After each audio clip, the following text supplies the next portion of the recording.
So the problem one goes like this.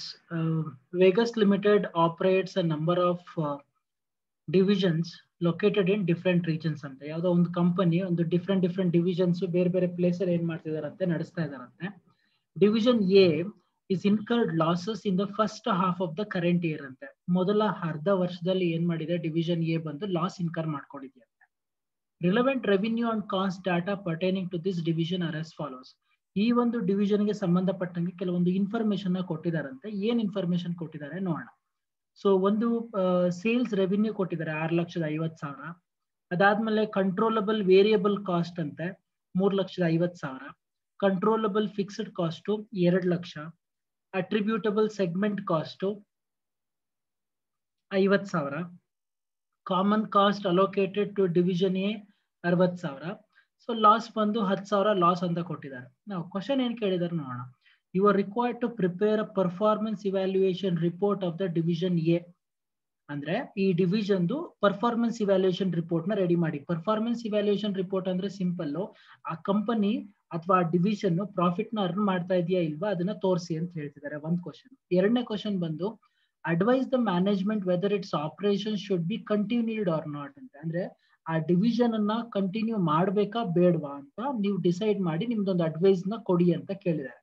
So ಇದು 2 question ಕೇಳಿರೋದು ಈ ಪ್ರಾಬ್ಲಮ್ಗೆ ಸಂಬಂಧಪಟ್ಟಂಗೆ. ನಾವು ಈ ತರ ಕೇಳಿದ್ಮೇಲೆ ಸೊ ನಾವು ಏನ್ ಮಾಡ್ಬೇಕು.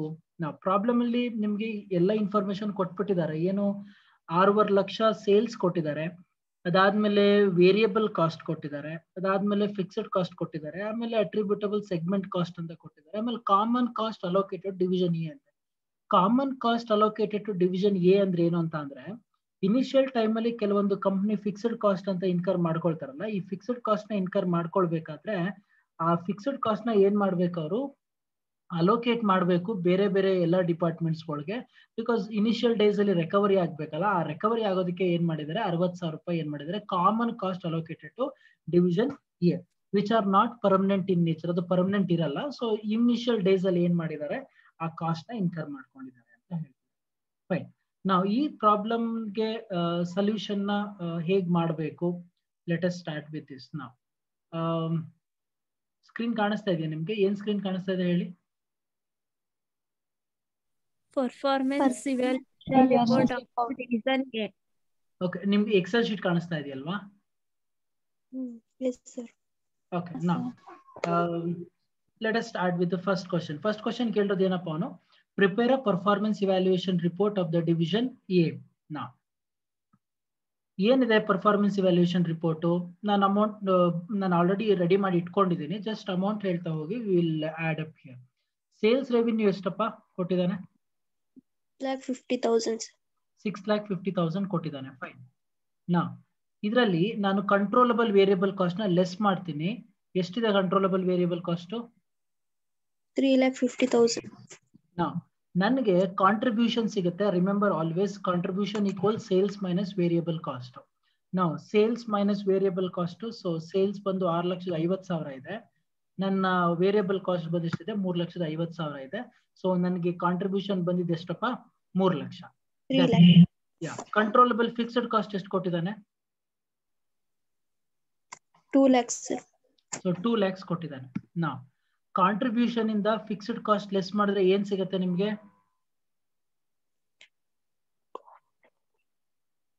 ಕಾಂಟ್ರಿಬ್ಯೂಷನ್ ಇಂದ ಫಿಕ್ಸ್ಡ್ ಕಾಸ್ಟ್ ಲೆಸ್ ಮಾಡಿದ್ರೆ ಏನ್ ಸಿಗುತ್ತೆ? ಪ್ರಾಫಿಟ್. ಆಯ್ತಾ?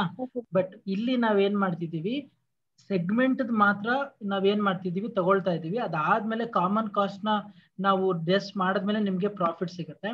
ನಾವು 1 ಲಕ್ಷ ಬಂದು ಕಂಟ್ರೋಲಬಲ್ ಸೆಗ್ಮೆಂಟ್ ಮಾರ್ಜಿನ್ ಆಯ್ತು. ಈಗ ಅಟ್ರಿಬ್ಯೂಟಬಲ್ ಸೆಗ್ಮೆಂಟ್ ಕಾಸ್ಟ್ ಅಂತ ಕೊಟ್ಟಿದ್ದಾನಲ್ಲ, ಎಷ್ಟು ಕೊಟ್ಟಿದ್ದಾನ ಅವನು? 50,000 ಕೊಟ್ಟಿದ್ದಾನೆ. ನಾವು ಈಗ ಸೆಗ್ಮೆಂಟ್ ಮಾರ್ಜಿನ್ ಇಂದ ನಿಮ್ಮ ಸೆಗ್ಮೆಂಟ್ ಕಾಸ್ಟ್ ಅನ್ನು ಲೆಸ್ ಮಾಡಿ. ಸೊ ನಿಮ್ಗೆ ಏನ್ ಸಿಗುತ್ತೆ? ಆಕ್ಚುಯಲ್ ಸೆಗ್ಮೆಂಟ್ ಪ್ರಾಫಿಟ್ ಇವಾಗ ಸಿಗುತ್ತೆ. ಎಷ್ಟು ಸಿಕ್ತಪ್ಪ? 50,000. ನಾವು ಸಿ ಹಿಯರ್ ಆಕ್ಚುಯಲ್ ಆಗಿ 50,000 ಬಂದು ಸೆಗ್ಮೆಂಟ್ ಪ್ರಾಫಿಟ್ ಇರೋದು. ಇವಾಗ ಎಕ್ಸಾಕ್ಟ್ ಆಗಿ ಹೇಳ್ಬೇಕು ಅಂದ್ರೆ ಲೆಕ್ಕಾಚಾರ ಪ್ರಕಾರ ಸೊ ಸೆಗ್ಮೆಂಟ್ ಪ್ರಾಫಿಟ್ ಬಂದು ಎಷ್ಟು ನಿಮ್ಗೆ ಕೊಟ್ಟಿರೋದು? 50,000 ರೂಪಾಯಿ ನೀವು ಅರ್ನ್ ಮಾಡಿರುವಂತದ್ದು. ನಾವು ಕಾಮನ್ ಕಾಸ್ಟ್ ಅಲೋಕೇಟೆಡ್ ಅಂತಾನು ಕೊಟ್ಟಿದ್ದಾನೆ. ಎಷ್ಟು ಕೊಟ್ಟಿದ್ದಾನೆ ಕಾಮನ್ ಕಾಸ್ಟ್ ಅಲೋಕೇಟೆಡ್? 60,000. 60,000 ಕೊಟ್ಟಿದ್ದಾರೆ. 60,000. ಹಾ, ಸೊ ಈ 50,000ದಿಂದ 60,000 ತೆಗೆದ್ರೆ ಏನಾಗುತ್ತೆ ನನಗೆ? ಲಾಸ್ ಬರುತ್ತೆ 10,000. ಕ್ಲಿಯರ್? Yes, sir. ಸ್ಕ್ರೀನ್ ಪೂರ ಕಾಣಿಸ್ತಾ ಇದೆಯಲ್ಲ ನಿಮಗೆ? Yes, sir. I'll repeat again. Performance evaluation report ಕೇಳಿದಾನೆ, ಎ ಕ್ವಶನ್ ಅಲ್ಲಿ ಕೇಳಿರೋದವನು. ಸೊ ಪರ್ಫಾರ್ಮೆನ್ಸ್ ಇವ್ಯಾಲ್ಯೂಯೇಷನ್ ರಿಪೋರ್ಟ್ ಹೆಂಗ್ ಮಾಡ್ತೀರಾ? ಸೇಲ್ಸ್ ಇಂದ ವೇರಿಯಬಲ್ ಕಾಸ್ಟ್ ಲೆಸ್ ಮಾಡಿದೆ, ನನಗೆ ಕಾಂಟ್ರಿಬ್ಯೂಷನ್ ಮಾರ್ಜಿನ್ ಸಿಕ್ತು. ಅದಾದ್ಮೇಲೆ ಕಾಂಟ್ರಿಬ್ಯೂಷನ್ ಮಾರ್ಜಿನ್ ಇಂದ ಕಂಟ್ರೋಲಬಲ್ ಫಿಕ್ಸ್ಡ್ ಕಾಸ್ಟ್ ಲೆಸ್ ಮಾಡಿದೆ, ನನಗೆ ಕಂಟ್ರೋಲಬಲ್ ಸೆಗ್ಮೆಂಟ್ ಮಾರ್ಜಿನ್ ಸಿಕ್ತು. ಆ ಕಂಟ್ರೋಲಬಲ್ ಸೆಗ್ಮೆಂಟ್ ಮಾರ್ಜಿನ್ ಇಂದ ಏನ್ ಮಾಡಿದೆ? ಅಟ್ರಿಬ್ಯೂಟಬಲ್ ಸೆಗ್ಮೆಂಟ್ ಕಾಸ್ಟ್ ನ ಲೆಸ್ ಮಾಡಿದೆ, 50,000 ಬಂತು. ಇದರಿಂದ ನಾನು ಕಾಮನ್ ಕಾಸ್ಟ್ ಅಲೋಕೇಟೆಡ್ ಅಂತಾನೂ ಕೊಟ್ಟಿದ್ದಾನೆ. ಸೊ 60,000 ಲೆಸ್ ಮಾಡಿದೆ. ಸೊ ನನಗೆ ಲಾಸ್ ಬಂದು ಎಷ್ಟಾಯ್ತಪ್ಪ? 10,000 ಏನಾಯ್ತು? ಲಾಸ್ ಆಯ್ತು. ಹೌದು. Question here is, second question ಅವನು ಏನಂತ ಕೇಳಿದಾನೆ? Advise the management whether its operation should be continued or not ಅಂತ. ಈಗ ಕ್ವಶನ್ ಬಂದು ಈ ಒಂದು ಆಪರೇಷನ್ ನ ಕಂಟಿನ್ಯೂ ಮಾಡ್ಬೇಕಾ ಬೇಡವಾ ಅನ್ನೋದು ಕ್ವಶನ್ ಮಾರ್ಕ್. ಇವಾಗ ನೀವು ಹೇಳಿ, ಇವಾಗ ಈ ಪರಿಸ್ಥಿತಿ ನೋಡ್ತಾ ಇದ್ರೆ ನಿಮ್ಗೆ ಈ ಒಂದು ಡಿವಿಷನ್ ಅನ್ನ ಕಂಟಿನ್ಯೂ ಮಾಡ್ಬೇಕು ಅಂತ ಅನ್ಸುತ್ತಾ, ಮಾಡಬಾರ್ದು ಅನ್ಸುತ್ತಾ? ನೀವು ಹೇಳಿ.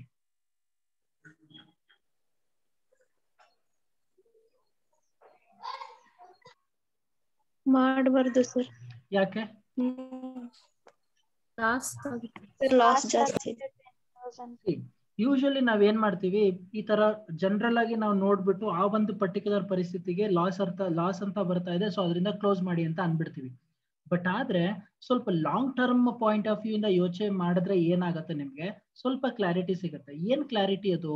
C, common cost allocated to division A ಅಂತ ಏನಿದೆಯಲ್ಲ, ಈ ಪಾಯಿಂಟ್ ಇದೆಯಲ್ಲ, ನಾವು ಈ ಪಾಯಿಂಟ್ ಬಂದ್ ಏನು ಅಂತ ಅಂದ್ರೆ ನಿಮ್ಗೆ ಕಾಮನ್ ಕಾಸ್ಟ್ ಅಲೋಕೇಟೆಡ್ ಬಂದು ಯಾವಾಗ್ಲೂ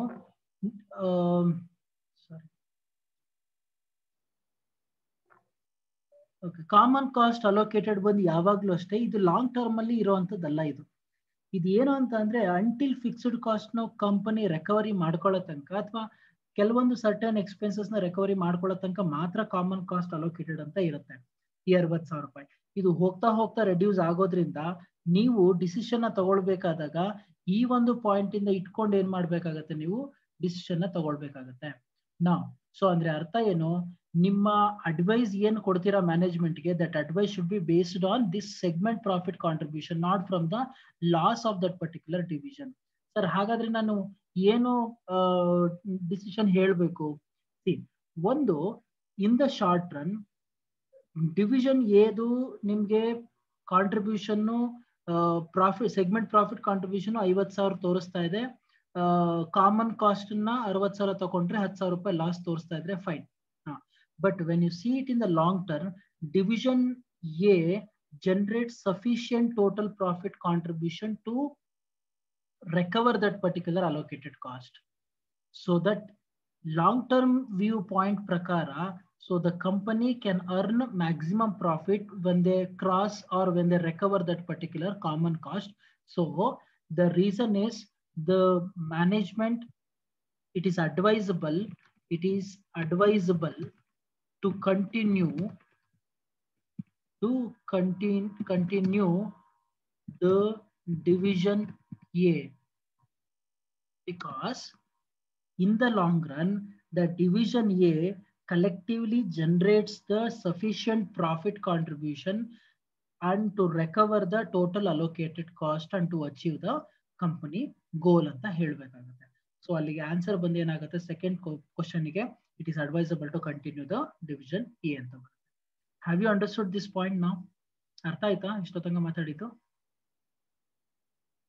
Yes, sir. Okay. Yes, sir. Fine. Now, Yes, sir.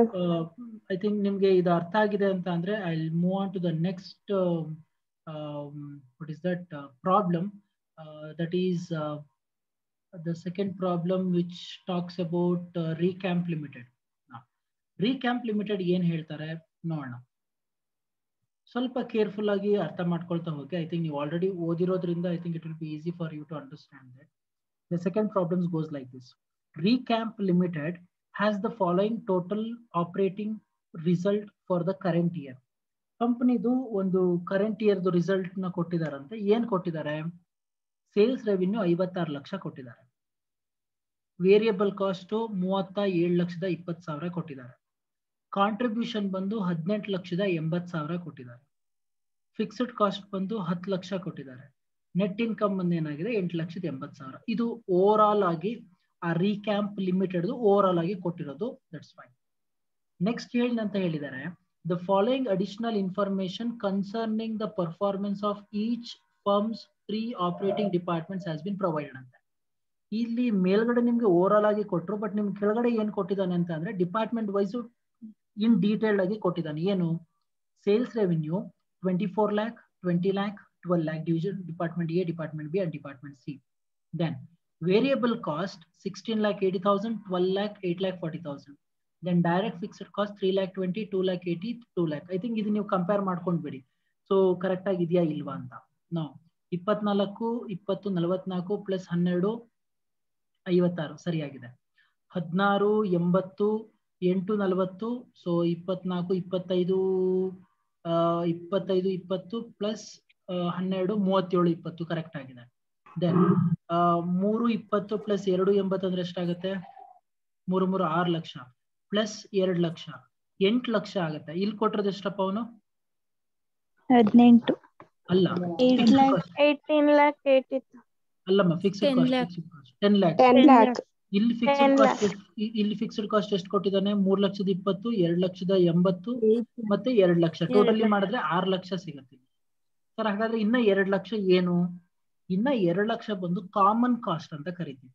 ಏನೋ common cost which is not pertaining to individual department ಅಂತ ಹೇಳ್ತಾ ಇದ್ದಾರೆ. ಫೈನ್. ನಾ ಕ್ವಶನ್ ಏನಂತ ಕೇಳ್ತಾನೆ? First question, rank the 3 departments on the basis of their proportionate measure of relative profitability. ಅವರವರ company department ನ profitability basis ಮೇಲೆ ರ್ಯಾಂಕ್ಸ್ ನ ಅಲಾಟ್ ಮಾಡಿ, ಯಾರಿಗೆ ಫಸ್ಟ್ ರ್ಯಾಂಕು, ಯಾರಿಗೆ ಸೆಕೆಂಡ್ ರ್ಯಾಂಕು, ಯಾರಿಗೆ ಥರ್ಡ್ ರ್ಯಾಂಕ್ ಕೊಡಬೇಕು ಅಂತ ಹೇಳಿ ಅಂತಾರೆ. Then second one is a proposal to increase advertisement expenses by 1,23,200 is expected to generate 10% increase in the sales in all 3 departments. ಯಾರಾದ್ರೂ ಒಬ್ರು ಹೇಳಕ್ಕಾಗತ್ತಾ ಈ ಸ್ಟೇಟ್ಮೆಂಟ್ ನ ಮೀನಿಂಗ್ ಏನು ಅಂತ? A proposal to increase advertising expenses by 1,23,200 is expected to generate 10% increase in the sales ಅಂತ. ಹಂಗಂದ್ರೆ ಏನು? So advertisement expenses increase ಆಗೈತೆ 1,23,200 ಮತ್ತೆ ಸೇಲ್ಸ್ ಇನ್ಕ್ರೀಸ್ ಆಗೈತೆ 3 ಡಿಪಾರ್ಟ್ಮೆಂಟ್ 10% ಇನ್ಕ್ರೀಸ್ ಆಗೈತೆ ಸರ್ ಸೇಲ್ಸ್ ರೆವೆನ್ಯೂ. ಬೇರೆ ಇನ್ಯಾರಾದ್ರೂ ಹೇಳ್ತೀರಾ ಇದ್ರ ಬಗ್ಗೆ? ಇದ್ರದ್ದು ಸ್ಟೇಟ್ಮೆಂಟ್ ಮೀನಿಂಗು ಏನಂತ?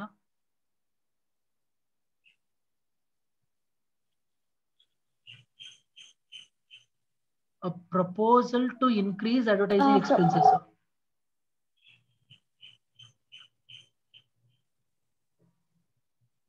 ಅರ್ಥ ಏನು? ಪ್ರಪೋಸಲ್ ಕೊಟ್ಟಿದ್ದಾರೆ ಏನಂತ, ನೀವು 1,23,200 ರೂಪಾಯಿ ಅಡ್ವರ್ಟೈಸ್ಮೆಂಟ್ ಎಕ್ಸ್ಪೆನ್ಸಸ್ ನೀವು ಇನ್ಕರ್ ಮಾಡ್ಕೊಂಡ್ರೆ you will expected to generate ಅಂದ್ರೆ ನೀವು ಮುಂದಕ್ಕೆ ಎಷ್ಟು ಜನರೇಟ್ ಮಾಡ್ತೀರಾ ಅಂತ ಅಂದ್ರೆ 10% ಇನ್ಕ್ರೀಸ್ ಆಗುತ್ತಂತೆ ಸೇಲ್ಸ್ ಅಲ್ಲಿ ಅಂತ ಹೇಳ್ತಾ ಇದ್ದಾರೆ. ಸೊ ಅಲ್ಲಿಗೆ ಅರ್ಥ ಏನು, ಇವಾಗಿರುವಂತ 24 ಲಕ್ಷ ಸೇಲ್ಸ್, 20 ಲಕ್ಷ, 12 ಲಕ್ಷ ಸೇಲ್ಸ್ ಏನಿದೆ, ಇದು ಅಡ್ವರ್ಟೈಸ್ಮೆಂಟ್ ಎಕ್ಸ್ಪೆನ್ಸ್ ಅಂತ 1,23,000 ನೀವು ಇನ್ಕರ್ ಮಾಡ್ಕೊಂಡ್ರೆ 10% ನಿಮ್ಗೆ ಏನಾಗುತ್ತೆ ಜಾಸ್ತಿ ಆಗತ್ತಂತೆ. 10% ಅಂದ್ರೆ ಹೆಂಗಪ್ಪ? 24 ಲಕ್ಷಕ್ಕೆ 10% ಅಂದ್ರೆ ಎಷ್ಟಾಗುತ್ತೆ? 2,40,000. ಸೊ ಪ್ಲಸ್ 24 ಲಕ್ಷ ಆಡ್ ಮಾಡಿದ್ರಿ, 24 ಲಕ್ಷ ಪ್ಲಸ್ 2,40,000 26,40,000 ರೂಪಾಯಿ ಏನಾಗುತ್ತೆ? ನಿಮ್ಮ ಸೇಲ್ಸ್ ಟರ್ನ್ ಓವರ್ ಜಾಸ್ತಿ ಆಗುತ್ತೆ. Before it was 24 lakh, now it will going to be 26,40,000 ಆಗುತ್ತೆ ಅಂತ ಹೇಳ್ತಾರೆ. ದೆನ್ ಕ್ವಶನ್ ಏನ್ ಕೇಳಿದಾನೆ? Analyze the effect of this proposal assuming that the cost of advertising will be allocated to divisions according to the each division's percentage to sale ಅಂತ. ಈ 1,23,200 ರೂಪಾಯಿ ಹೆಂಗ್ allocate ಮಾಡಿ ಅಂತ ಅಂದ್ರೆ ಬೇಸ್ಡ್ ಆನ್ ದ ಸೇಲ್ಸ್, ಅದ್ರ ಪ್ರಕಾರ ಏನ್ ಮಾಡಿ ಅಲೋಕೇಟ್ ಮಾಡಿ ಅಂತ ಹೇಳ್ತಾ ಇದ್ದಾರೆ. And is to be considered as an attributable fixed cost of each department. So ಈ ಒಂದು 3 ಡಿಪಾರ್ಟ್ಮೆಂಟ್ಗೂ ಏನ್ ಮಾಡಿ ಅಲೋಕೇಟ್ ಮಾಡಿ, ಸೊ ಇಲ್ಲಿ ರ್ಯಾಂಕ್ ಹೇಳಿ, ಸೊ ಏನು ಯಾವ ರೀತಿ ಚೇಂಜಸ್ ಆಗುತ್ತೆ ಅಂತ. So this is what the second problem which talks sir. ಈ ತರ ಪ್ರಾಬ್ಲಮ್ ಬಂದ್ರೆ ಇವಾಗ ನಾವ್ ಏನ್ ಮಾಡ್ಬೇಕು? The first and foremost thing, ನಿಮ್ಮ ಫಸ್ಟ್ ಕ್ವಶನ್ ಕೇಳಿದಾನಲ್ಲಪ್ಪ, ಏನದು? rank the 3 department of basis proportionate measure of the returns. Okay, ಈಗಿರೋ ಕರೆಂಟ್ ಸಿಚುವೇಶನ್ ಏನಿದೆಯಲ್ಲ, ಈ ಕರೆಂಟ್ ಸಿಚುವೇಶನ್ ನೋಡ್ಕೊಂಡು 3 ಡಿಪಾರ್ಟ್ಮೆಂಟ್ಗೂ ಫಸ್ಟ್ ರ್ಯಾಂಕ್ ಅಲಾಟ್ ಮಾಡಿ. ಅದು ಫಸ್ಟ್ ಕೆಲಸ ಮಾಡಬೇಕಾಗಿರೋದು. ಸೆಕೆಂಡ್ ಕೆಲಸ ಏನು, ಅಕಸ್ಮಾತ್ ಅಡ್ವರ್ಟೈಸ್ಮೆಂಟ್ ಎಕ್ಸ್ಪೆನ್ಸಸ್ 1,23,200 ರೂಪಾಯಿ ನೀವು ಇನ್ಕರ್ ಮಾಡಿಕೊಂಡು 10% ಇನ್ಕ್ರೀಸ್ ಏನಾದರೂ ಸೇಲ್ಸ್ ಆಯಿತು ಅಂತ ಅಂದ್ರೆ ಇದ್ರ ಎಫೆಕ್ಟ್ ನಿಮ್ಮ ಪ್ರಾಫಿಟಬಿಲಿಟಿ ಮೇಲೆ ಹೆಂಗ್ ಬರುತ್ತೆ ಅಂತ ಕ್ಯಾಲ್ಕುಲೇಟ್ ಮಾಡಿ ಅಂತ ಹೇಳ್ತಾರೆ. ಸೊ ನಾವು ಇದಕ್ಕೆ ಸೊಲ್ಯೂಷನ್ ಹೆಂಗ್ ಕೊಡಬೇಕು? So let us start with the solution. So for this problem number 2, ಏನ್ ಕೇಳಿದಾನೆ ಕ್ವಶನ್? ಫಸ್ಟ್ ಕ್ವಶನ್ ಅವ್ನು ಕೇಳಿರೋದು, ಸೊ ರ್ಯಾಂಕ್ಸ್ ನ ಅಲಾಟ್ ಮಾಡಿ ಅಂತ ಕೇಳಿರೋದು ಫಸ್ಟ್ ಕ್ವಶನ್. ನಾ ಸೊ ಸೇಮ್ ಇಲ್ಲಿ ಏನ್ ಮಾಡ್ತೀನಿ ನಾನು, I right performance evaluation report. So performance evaluation report ಮಾಡ್ತೀನಿ ಇವಾಗ ನಾನು. Now, so let me take the information whatever they have given. Now, so information ಹೆಂಗ್ allocate ಮಾಡ್ತಾ ಹೋಗ್ತೀರಾ? ಸೊ ಒಂದು ಡಿಪಾರ್ಟ್ಮೆಂಟ್ ಎ ಇಂದ, ಸೆಕೆಂಡ್ ಡಿಪಾರ್ಟ್ಮೆಂಟ್ ಬಿ ಗೆ, ಥರ್ಡ್ ಡಿಪಾರ್ಟ್ಮೆಂಟ್ ಸಿ ಗೆ, ಅದಾದ್ಮೇಲೆ ಇನ್ನೊಂದು ಟೋಟಲ್ ಕಾಲಮ್. ಹೇಳ್ತಾ ಹೋಗ್ತೀರಾ ಯಾರಾದ್ರೂ ಒಬ್ರು?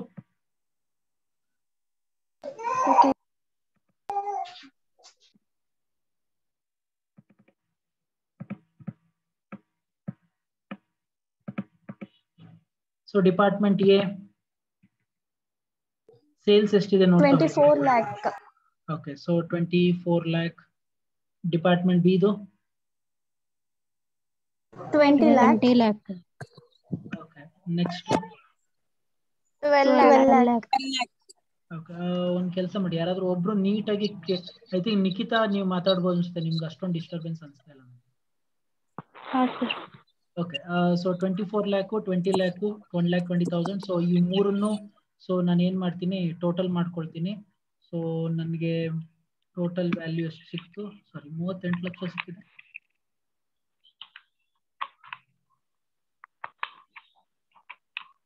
ಐ ಥಿಂಕ್ ಇದು 20 lakhs. 20 lakhs. Fine. So 24 lakh sales department ಎದು, ಡಿಪಾರ್ಟ್ಮೆಂಟ್ ಬಿ ದು 20 lakhs, ಡಿಪಾರ್ಟ್ಮೆಂಟ್ ಸಿ ಬಂದು ಎಷ್ಟಿದೆ? 12 lakhs ಇದೆ. ಸೊ ಟೋಟಲ್ ಮಾಡಿದ್ರೆ ಏನಾಯ್ತು ನಿಮ್ಗೆ? ಸೊ 56 ಲಕ್ಷ ಸಿಕ್ಕಿದೆ. Okay, fine. ನಾವು ಕಂಟ್ರೋಲಬಲ್ ವೇರಿಯಬಲ್ ಕಾಸ್ಟ್ ಕೊಟ್ಟಿದ್ದಾನಲ್ಲಪ್ಪ ಪ್ರಾಬ್ಲಮ್ ಅಲ್ಲಿ, ಎಷ್ಟು ಕೊಟ್ಟಿದ್ದಾನೆ ಹೇಳ್ತಾ ಹೋಗಿ. 16,80,000. Okay, 12 lakh. 12 lakh. Okay, 8,40,000. 8,40,000. Fine. ನಾ ಸೊ ನಾನು ಇದ್ರದ್ದು ಟೋಟಲ್ ಮಾಡ್ಕೊಳ್ತೀನಿ. I am just simply dragging, I will get the values. ನಾ ಸೇಲ್ಸ್ ರೆವಿನ್ಯೂ ಇಂದ ಕಂಟ್ರೋಲಬಲ್ ವೇರಿಯಬಲ್ ಕಾಸ್ಟ್ ಲೆಸ್ ಮಾಡಿದ್ರೆ ಏನ್ ಸಿಗತ್ತಪ್ಪ ನನಗೆ? ಕಂಟ್ರೋಲಬಲ್ ಕಾಂಟ್ರಿಬ್ಯೂಷನ್ ಮಾರ್ಜಿನ್ ಸಿಗುತ್ತೆ. ನಾವು ಮಾರ್ಜಿನ್ ಹೆಂಗ್ ಕ್ಯಾಲ್ಕುಲೇಟ್ ಮಾಡ್ತೀರಾ? ಸೇಲ್ಸ್ ಇಂದ ವೇರಿಯಬಲ್ ಕಾಸ್ಟ್ ಲೆಸ್ ಮಾಡ್ತೀರಾ. ಸೊ ಲೆಸ್ ಮಾಡಿದ್ರೆ ಏನ್ ಸಿಗತ್ತೆ ನನಗೆ? I will just drag it here. So I will get the values. So 72 lakh, 8 lakh, sorry, 7,20,000, 8 lakh, then 3,60,000, then totally 18,80,000. ಇದಾದ್ಮೇಲೆ ಪ್ರಾಬ್ಲಮ್ ಅಲ್ಲಿ ನಿಮ್ಗೆ ಫಿಕ್ಸ್ಡ್ ಕಾಸ್ಟ್ ಕೊಟ್ಟಿದ್ದಾನೆ. ಎಷ್ಟೆಷ್ಟು ಕೊಟ್ಟಿದ್ದಾನೆ ಹೇಳ್ತಾ ಹೋಗಿ. ಡಿಪಾರ್ಟ್ಮೆಂಟ್ ಎದು ಎಷ್ಟು? 3,20,000. ಸೊ 3,20,000. ಡಿಪಾರ್ಟ್ಮೆಂಟ್ ಬಿ ದು 2,80,000. 2,80,000. ಅದಾದ್ಮೇಲೆ ಡಿಪಾರ್ಟ್ಮೆಂಟ್ ಸಿ ಇದು 2 lakh. 2 lakh. ಸೊ ನನಗೆ ಟೋಟಲ್ ಮಾಡ್ತೀನಿ. ಐ ವಿಲ್ ಗೆಟ್ ಎಷ್ಟು ಬಂತು? 8 lakhs ಬಂತು. ಸೊ ನಾನು ಕಾಂಟ್ರಿಬ್ಯೂಷನ್ ಮಾರ್ಜಿನ್ ಇಂದ ಫಿಕ್ಸ್ಡ್ ಕಾಸ್ಟ್ ನ ಲೆಸ್ ಮಾಡಿದ್ರೆ ಏನ್ ಸಿಗತ್ತಪ್ಪ ನನಗೆ? ಸೆಗ್ಮೆಂಟ್ ಪ್ರಾಫಿಟ್ ಕಾಂಟ್ರಿಬ್ಯೂಷನ್ ಸಿಗುತ್ತೆ. ಸರಿ ಅಲ್ಲ? ನಾ ಸೊ ನಾನು ಏನ್ ಮಾಡ್ತೀನಿ, ಜಸ್ಟ್ ಡ್ರ್ಯಾಗ್ ಮಾಡ್ತೀನಿ. I will get the values. ನಾವು ಡಿಪಾರ್ಟ್ಮೆಂಟ್ ಎದು ಪ್ರಾಫಿಟ್ ಕಾಂಟ್ರಿಬ್ಯೂಷನ್ ಎಷ್ಟು ಬಂತು? 4 ಲಕ್ಷ. ಡಿಪಾರ್ಟ್ಮೆಂಟ್ ಬಿ ಎಷ್ಟು ಬಂತು? 5,20,000. ಡಿಪಾರ್ಟ್ಮೆಂಟ್ ಸಿ ಬಂದು ಎಷ್ಟು ಬಂತು? 1,60,000. ಸೊ ಟೋಟಲ್ ಪ್ರಾಫಿಟ್ ಬಂದು ಎಷ್ಟಾಯ್ತು? ನಂದು 10,80,000 ಆಯ್ತು. ನಾ ಇಲ್ಲಿ ಕಾಮನ್ ಫಿಕ್ಸ್ಡ್ ವೈಟ್ ಕಾಸ್ಟ್ ಅಂತ ಇದೆ. ಏನಿದು common fixed white cost? Problem ಅಲ್ಲಿ ಅವಾಗ್ಲೇ ಹೇಳ್ದೆ, ಮೇಲ್ಗಡೆ ಬಂದು 10 ಲಕ್ಷ ಕೊಟ್ಟಿದ್ದ, ಕೆಳಗಡೆ ಬಂದು ನಾವು ಟೋಟಲ್ ಮಾಡಿದ್ರೆ ಬರೀ 8 ಲಕ್ಷ ಆಯ್ತು ಅಂತ. ಆ 2 ಲಕ್ಷನ ಏನಂತ ಕರಿತೀವಿ ನಾವು? ಸೊ ಕಾಮನ್ ಫಿಕ್ಸ್ಡ್ ಕಾಸ್ಟ್ ಅಂತ ಕರಿತೀವಿ, ಅದನ್ನ ನಾನು ಸಪ್ರೇಟ್ ಆಗಿ ಹಾಕೊಳ್ತೀನಿ. ನಾವು ನನ್ನ ನೆಟ್ ಇನ್ಕಮ್ ಏನಾಗುತ್ತೆ ಇವಾಗ 10,80,000ದಲ್ಲಿ 2 ಲಕ್ಷ ಲೆಸ್ ಮಾಡಿದ್ರೆ ಸೊ ನನ್ನ ನೆಟ್ ಇನ್ಕಮ್ ಒಂದು ಎಷ್ಟಾಯ್ತು 8,80,000 ಆಯ್ತು. ಇದು ಏನು ನನ್ನ ಓವರ್ ಆಲ್ ನೆಟ್ ಇನ್ಕಮ್ ಬಂದಿರುವಂತದ್ದು. ಸೊ ನನ್ಗೆ ಇವಾಗ ಏನ್ ಬೇಕು, ರ್ಯಾಂಕ್ ಅಲಾಟ್ ಮಾಡ್ಬೇಕು. ಸರ್ ರ್ಯಾಂಕ್ ನ ಹೆಂಗ್ ಅಲಾಟ್ ಮಾಡ್ತೀರಾ? ಸೊ ಅದಕ್ಕೆ ಅವ್ನು ಹೇಳ್ತಾನೆ ಏನು ಅಂತ, ಸೊ ನೀವು ನಿಮ್ಮ ಸೆಗ್ಮೆಂಟ್ಸ್ ಏನಿದೆ ಪ್ರಾಫಿಟ್, ಅದನ್ನ ಪ್ರಾಫಿಟ್ ನ ತಗೊಂಡು ಏನ್ ಮಾಡಿ ನೀವು ನೋಡ್ತಾ ಹೋಗಿ ಹೇಳಿ ಅಂತ ಹೇಳ್ತಾನೆ. ಸ್ಕ್ರೀನ್ ಕಾಣಿಸ್ತಾ ಇದೆಯಲ್ಲ ನೀಟಾಗಿ ನಿಮ್ಗೆ?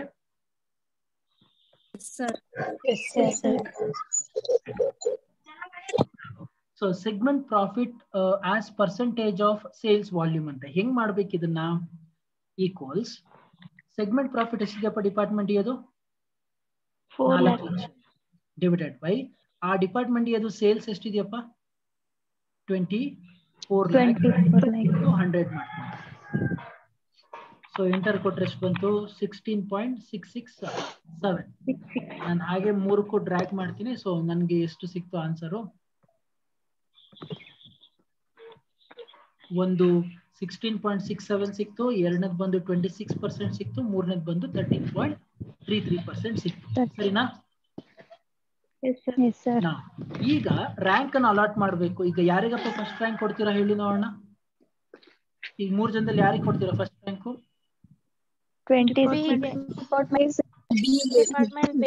Obviously, I'll give for the first rank to the department B.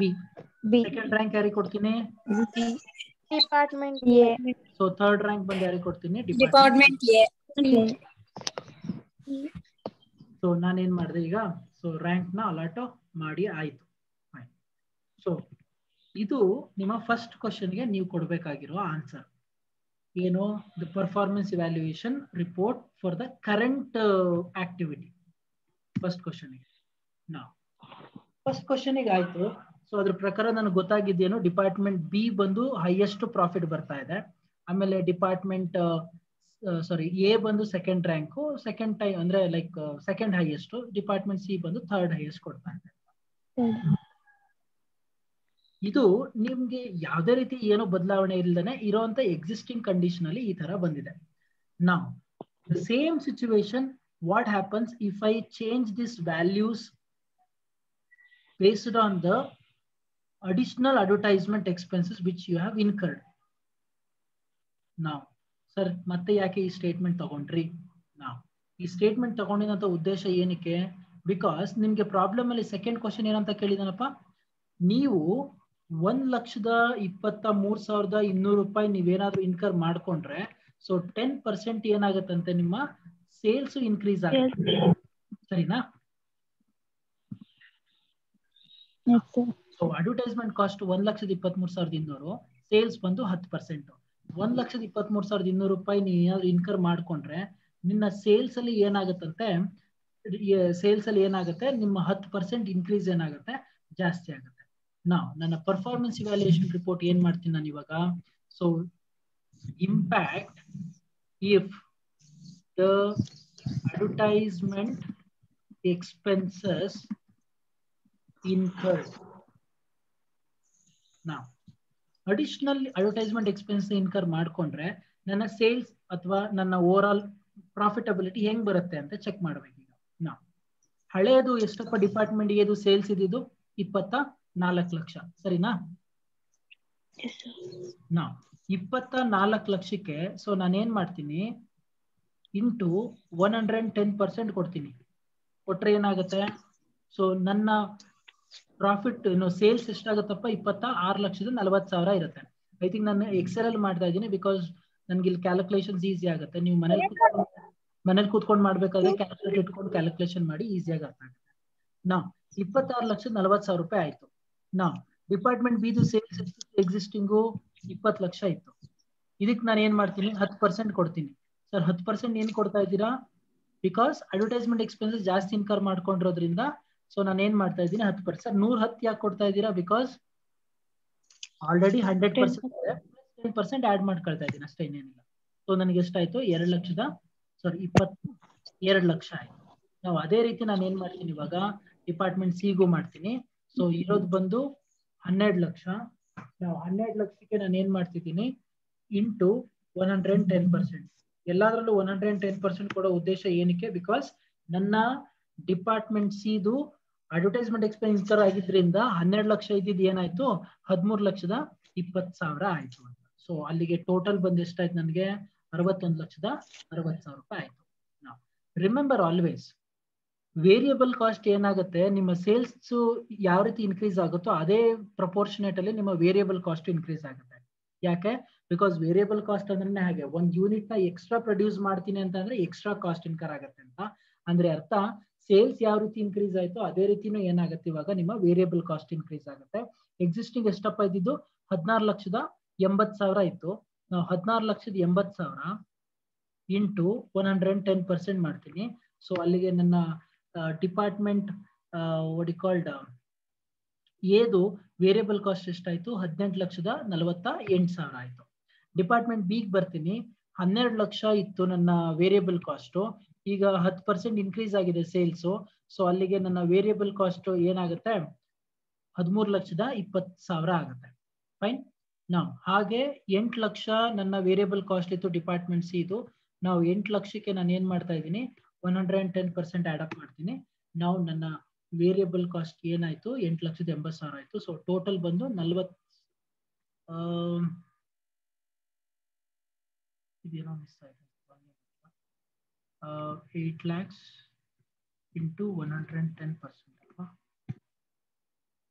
8,80,000 ಅಲ್ವಾ? 8,80,000 ಕರೆಕ್ಟ್ ಇದೆಯಲ್ಲ?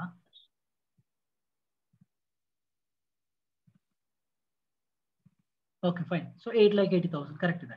ನಾವು ಸೊ ನಾನು ಈ ಮೂರ್ದು ಟೋಟಲ್ ಮಾಡ್ಕೊಂಡೆ 40,48,000 ರೂಪಾಯಿ ಆಯ್ತು. ನಾವು ಇದರಿಂದ ಏನ್ ಮಾಡ್ಕೊಂಡ್ರೆ ನಾನು ಸೇಲ್ಸ್ ಇಂದ ವೇರಿಯಬಲ್ ಕಾಸ್ಟ್ ಲೆಸ್ ಮಾಡ್ಕೊಂಡೆ, ಕಾಂಟ್ರಿಬ್ಯೂಷನ್ ಸಿಕ್ತು. ಫೈನ್, ಎಲ್ಲ ಕರೆಕ್ಟ್ ಆಯ್ತು. ಇದ ಫಿಕ್ಸ್ಡ್ ಕಾಸ್ಟ್ ಅಲ್ಲಿ ನನಗೆ 10% ಜಾಸ್ತಿ ಕೊಡ್ಬೇಕಾ?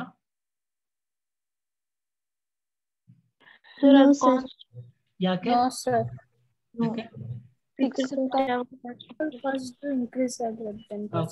ಸೊ ಬಿಕಾಸ್ ನಿಮ್ಮ ವೇರಿಯಬಲ್ ನಿಮ್ಮ ಸೇಲ್ಸ್ ಅಲ್ಲಿ ನೀವು ಇನ್ಕ್ರೀಸ್ ಆದ್ರೂ ಸಹ fixed cost which remain constant ಅಂತ. ಸೊ ನಿಮ್ಮ ಫಿಕ್ಸ್ಡ್ ಕಾಸ್ಟ್ ಏನಾಗಿರುತ್ತೆ ಯಾವುದೇ ರೀತಿ ಬದಲಾವಣೆ ಆಗಿಲ್ಲ, ವಿಚ್ ರಿಮೈನ್ ಕಾನ್ಸ್ಟೆಂಟ್. ಸೊ ಅಲ್ಲಿಗೆ 3,20,000, 7,80,000, 2 ಲಕ್ಷ ಹಾಗೆ ಉಳ್ಕೊಳ್ಳುತ್ತೆ, ಯಾವುದೇ ರೀತಿ ಚೇಂಜಸ್ ಆಗಲ್ಲ. ಬಟ್ ಈಗ ನನ್ನ ಒಂದು ಅಡಿಷನಲ್ ಒಂದು ಕಾಸ್ಟ್ ಯಾವುದೋ ಒಂದು ಇದೆ, ಯಾವ್ದದು advertisement cost allocated on the base of sales ratio ಅಂತ. ನಾವು ಇದು ಏನಾಗುತ್ತೆ ಇವಾಗ ಜಾಸ್ತಿ ಆಗುತ್ತೆ. ಯಾಕೆ? ಬಿಕಾಸ್ ನೀವೇನ್ ಮಾಡ್ಕೊಂಡಿದ್ದೀರಾ ಅಡಿಷನಲ್ ಆಗಿ. ಸೊ ಅಡ್ವರ್ಟೈಸ್ಮೆಂಟ್ ಎಕ್ಸ್ಪೆನ್ಸ್ ಇನ್ಕರ್ ಮಾಡ್ಕೊಂಡಿದ್ರೆ ಈಗ ಇದನ್ನ ಅಲೋಕೇಟ್ ಮಾಡ್ಲೇಬೇಕು. ಬಿಕಾಸ್ ಅವ್ನು ಹೇಳಿದಾನೆ ಅಲೋಕೇಟ್ ಮಾಡ್ಬೇಕಾದ್ರೆ ಏನ್ ಮಾಡ್ಬೇಕು ನೀವು, so based on the sales ratio ಏನ್ ಮಾಡ್ಬೇಕಾಗತ್ತೆ ತಗೊಳ್ಬೇಕಾಗತ್ತೆ ಅಂತ. ನಾವು ಸರ್ ಹೆಂಗ್ ತಗೊಳ್ಳೋದು ಸರ್ ಇದನ್ನ ರೇಷಿಯೋನ? ಆಕ್ಚುಲ್ ಅಡ್ವರ್ಟೈಸ್ಮೆಂಟ್ ಕಾಸ್ಟ್ ಎಷ್ಟಪ್ಪ ಇದೆ? 1,23,000 ಇದೆಯಲ್ವಾ? ನಾವು ಅವ್ನು ಹೇಳಿರೋದೇನು basis on the sales ratio ಅಂತ ಹೇಳಿದಾನೆ. ಹೆಂಗ್ ಮಾಡ್ಬೇಕು ಇದನ್ನ? 1,23,200 ಇಂಟು ಡಿಪಾರ್ಟ್ಮೆಂಟ್ ಏದು ಎಷ್ಟಪ್ಪ ಸೇಲ್ಸ್ ಇದೆ 26,40,000 ಡಿವೈಡೆಡ್ ಬೈ ನಿಮ್ಮ ಟೋಟಲ್ ಸೇಲ್ಸ್ ಎಷ್ಟಿದೆ 61,60,000 ಇದೆ. ಎಂಟರ್ ಕೊಡಿ. So this will be your what you called department ಇದು ಅಡ್ವರ್ಟೈಸ್ಮೆಂಟ್ ಕಾಸ್ಟ್. ನೆಕ್ಸ್ಟ್ ಬನ್ನಿ, ಹಾಗೆ ಮಾಡಿ. ಸೊ 1,23,200 ಇಂಟು ನಿಮ್ಮ ಡಿಪಾರ್ಟ್ಮೆಂಟ್ ಬಿದು sales divided by total sales. ಇದನ್ನ ನಾವೇನಂತ ಕರೆಯೋದು, so on the base of sales ratio ಅಂತ ಕರೆಯೋದು 44,000. ನೆಕ್ಸ್ಟ್ ಹಾಗೆ 1,23,200 ಇಂಟು ನಿಮ್ಮ ಡಿಪಾರ್ಟ್ಮೆಂಟ್ ಸಿ ಇದೆಷ್ಟು 13,20,000 ಡಿವೈಡೆಡ್ ಬೈ ಸೊ ನಿಮ್ಮ ಟೋಟಲ್ ಸೇಲ್ಸ್ ಎಷ್ಟಿದೆ 61,60,000. ಸೊ 26,400. ಈಗ ಇವು ಮೂರನ್ನು ಟೋಟಲ್ ಮಾಡಿ ಕರೆಕ್ಟ್ ಆಗಿ ಬರುತ್ತಾ ಚೆಕ್ ಮಾಡ್ಕೊಳ್ಳಿ. ಎಷ್ಟು ಬರ್ಬೇಕಪ್ಪ ಟೋಟಲ್ ಕರೆಕ್ಟ್ ಆಗಿ?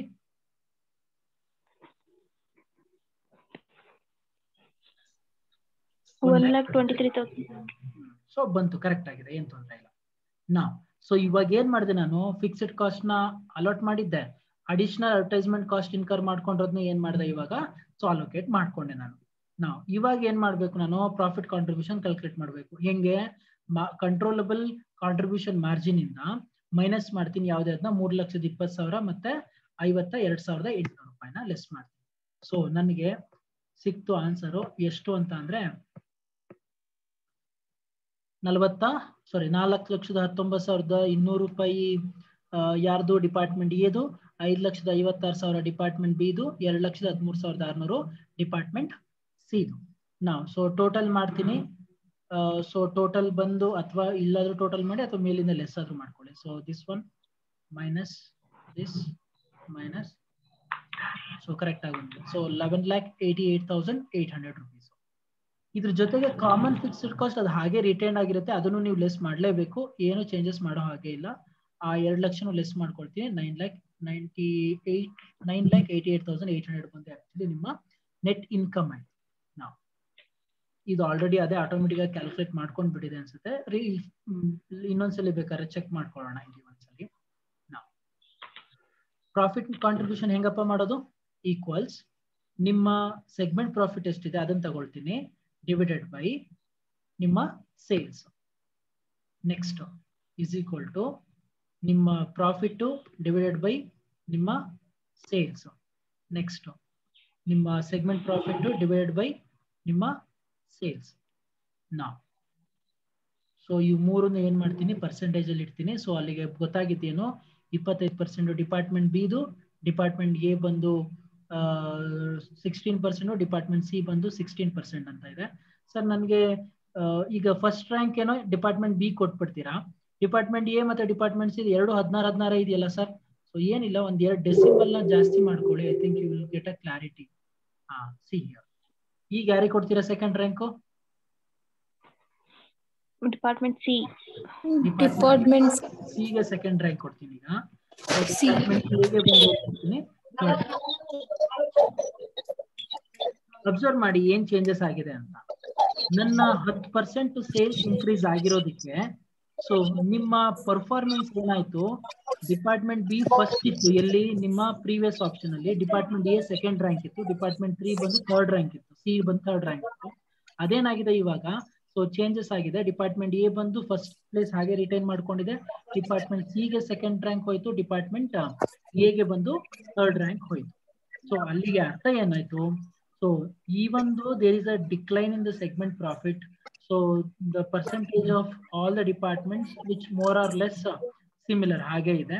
ಸೊ ಒಟ್ನಲ್ಲಿ ಏನು ಅಂತ ಅಂದ್ರೆ ನಿಮ್ಮ ನೆಟ್ ಇನ್ಕಮ್ ಎಷ್ಟಿತ್ತು ನೋಡಿ, 8,80,000 ಇತ್ತು ಯಾವಾಗ, ಪ್ರೀವಿಯಸ್ ಎಕ್ಸಿಸ್ಟಿಂಗ್ ಪಾಲಿಸಿ ಪ್ರಕಾರ.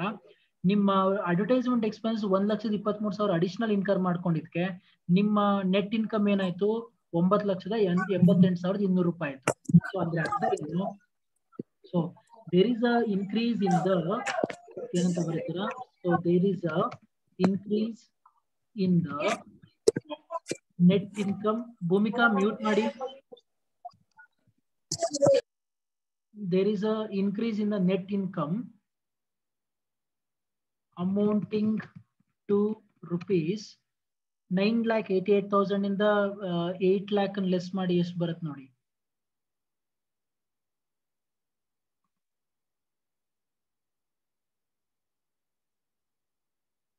$9,88,800 ಇಂದ 8,80,000 ಲೆಸ್ ಮಾಡಿದ್ರೆ ಐ ಥಿಂಕ್ 1,08,00,000 ಏನೋ ಬರುತ್ತೆ. ಚೆಕ್ ಮಾಡಿ, ನಾನು ಸುಮ್ಮನೆ ಜಸ್ಟ್ ಹಾಕಿರ್ತೀನಿ. 1,08,00,000 rupees. There is a increase in the net income amounting to rupees 1,08,00,000 by increase in the advertisement cost of rupees 1,23,200. So ಅಂದ್ರೆ ಮೀನಿಂಗ್ ಏನಾಯ್ತು, ಸೊ ನಿಮ್ಮ ಈ ಅಡಿಷನಲ್ ಅಡ್ವರ್ಟೈಸ್ಮೆಂಟ್ ಎಕ್ಸ್ಪೆನ್ಸ್ ಇನ್ಕರ್ ಮಾಡ್ಕೊಂಡ್ರೆ ಸೊ ಆಟೋಮೆಟಿಕಲಿ ನಿಮ್ಮ ನೆಟ್ ಇನ್ಕಮ್ ಏನಾಗಿದೆ, ಜಾಸ್ತಿ ಆಗಿದೆ ಅಂತ ಅರ್ಥ. ಸೊ ಕ್ಲಿಯರ್ ದಿಸ್ ಪಾಯಿಂಟ್, ನಿಮ್ಗೆ ಅರ್ಥ ಆಯ್ತಾ ಇವಾಗ ನಾನು ಹೇಳಿದ್ ನಿಮ್ಗೆ?